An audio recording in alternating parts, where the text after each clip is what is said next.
Many Malaysians are too quick to obey whatever the officer tells them without first confirming the officer's identity. How many of us have just opened the door when intruders commanded we are the officer, open the door, and let them in?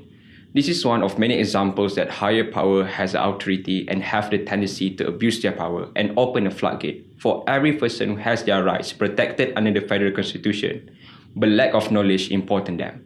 Which leads to my point that legal awareness is an important civil rights element. Before that, I am Mohamed. I am from Malaysia. My utmost gratitude to yseali for providing me such big opportunity, in hope it can bring changes throughout the world, especially in Southeast Asia. According to Suara Rakyat Malaysia, a local non-profit organisation that represents Malaysian voice, many Malaysians don't know their rights when they get arrested, making it easy for errant officers to intimidate them or abuse their rights.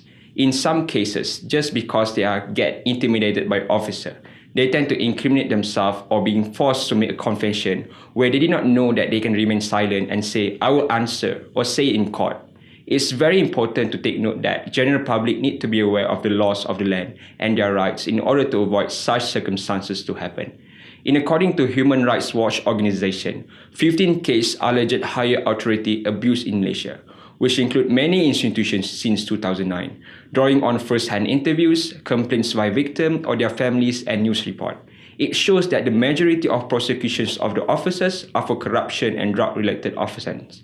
It's not death in custody, it's not ill treatment or excessive use of force.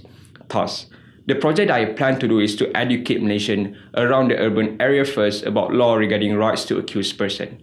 Everybody should know that from Part 2 of the Constitution, empowering individual rights by ensuring that the power of the state is not exercised erratically or arbitrarily. A program that enables a person to identify their rights to accused person stated from Article 5 and 8, which are right to be presumed innocent until proven guilty, privilege against self-incriminations, right of silence, right to be informed of ground of arrest, right to counsel, and right to production before a magistrate. I'm not here to demonize any institution. The objective is to mitigate the harm to people from being used just because they are very vulnerable, and at the same time gaining back trust in between police force and the people on the ground. Together we can make the change and empowering more democracy in Malaysia. Thank you.